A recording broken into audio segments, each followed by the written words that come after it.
Hello hello, bonjour, c'est Tel pour la chaîne Capital Tel.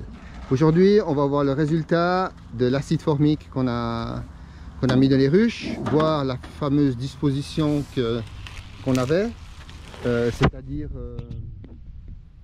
mettre le diffuseur lent APDA et puis mettre les deux petites baguettes, voir comment c'était, voir comment on l'a dispositionné. Alors première chose, ce qu'on peut voir ici, c'est qu'on a le nourrisseur. On a mis le nourrisseur à l'envers pour faire chambre de gaz. Donc on le voit bien, ici il est bien à l'envers, et sous le nourrisseur, ce qu'on va trouver, ça va être la plaquette d'acide formique, le diffuseur lent, qui est placé entre deux baguettes. Voilà, là on le voit.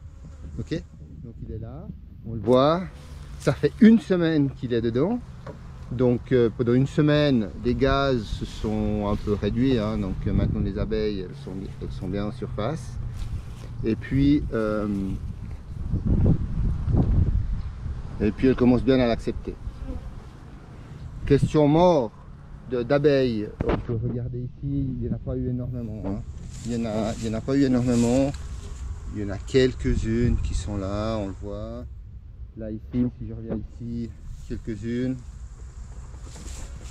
Et là aussi. Bon, pourquoi il y en a eu si peu de pertes? Ben, c'est à cause des températures. Il a surtout énormément plu. Il n'a pas dépassé les 20 degrés. Donc ça fait diffuser très facilement. Tu peux le lever qu'on voit. Donc maintenant. Voilà. Donc on lève. Ils sont là. On le voit bien. Si je regarde. On l'a bien mis, comme on l'avait expliqué, à 40-45, vu les températures. On va le reposer, on va le laisser encore 1 ou 2 jours, puisqu'il n'a pas fait très beau. On va prolonger le traitement de 2 jours. Il n'y a quasiment plus rien qui se diffuse, hein, mais par mesure de sécurité. Ok. Voilà, maintenant on va voir, on va retirer le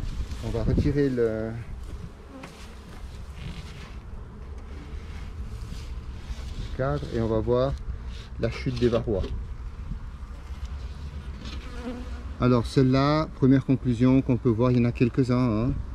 Là on en a un, typiquement. Là on en a quelques-uns aussi, 2, 3. Si on regarde bien, il n'y en a pas beaucoup qui sont tombés.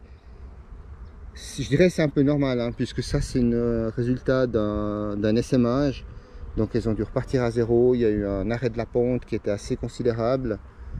Donc c'est normal qu'on en ait peu, mais on en a quand même. Donc c'était bien qu'on les traitait. Et puis malgré qu'on ait mis de la graisse, on voit il y a l'activité des fourmis, elles sont probablement venues prendre quelques-unes. Ok.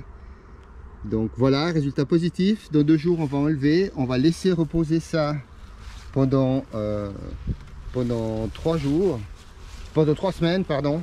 Et puis on va les nourrir. Donc si on les enlève dans 2 jours, dès qu'on les enlève, on met le nourrisseur, on met 1 ou 2 litres. On attend 3 semaines et on refait un deuxième passage à l'acide formique. Après ça sera bon. On attendra octobre-novembre pour la première passe de l'acide oxalique. Voilà, merci beaucoup, c'était Elle. N'oubliez pas le petit pouce bleu si vous avez aimé. Merci et de vous abonner. Bye bye. Encore une chose, une remarque importante. Pour ceux qui n'auraient pas de nourrisseur en bois et qui n'arriveraient pas à les inverser, il est très facile, par exemple, je prends un exemple ici, de prendre une hausse. Donc vous prenez une hausse, vous la laissez vide, vous mettez le diffuseur lent en bas, vous laissez la hausse et vous mettez le couvre-calme, comme ceci. Okay, donc vous mettez la hausse est là et vous mettez simplement le couvre-calme. L'avantage, c'est que ça va vous faire une grande chambre à gaz. Hein, ça va faire une grande chambre à gaz puisque c'est la totalité, elle est là, hein, la grande chambre à gaz, puisque c'est la totalité de la hausse qui va se remplir de gaz et qui va descendre gentiment le long de la rue jusqu'en bas. Donc il n'y a pas de problème, ça marche très très bien aussi. Et puis par exemple ici on peut voir, hein, déjà on voit les fourmis. C'est pour ça qu'on dit qu'il faut mettre de la graisse, hein, dans ces feuilles blanches, parce que comme ça les fourmis ne viennent pas. Et elles ne faussent pas le comptage, parce que les fourmis mangent les varrois. Donc ceux qui sont tombés par terre, ils viennent, ils les prennent, et puis après on ne pourra plus les compter. Mais voilà, on voit qu'il y a des chutes ici, hein, donc notre traitement a bien fonctionné. Les fourmis sont en train de les manger, et puis Il y a même une teigne là, une fausse teigne.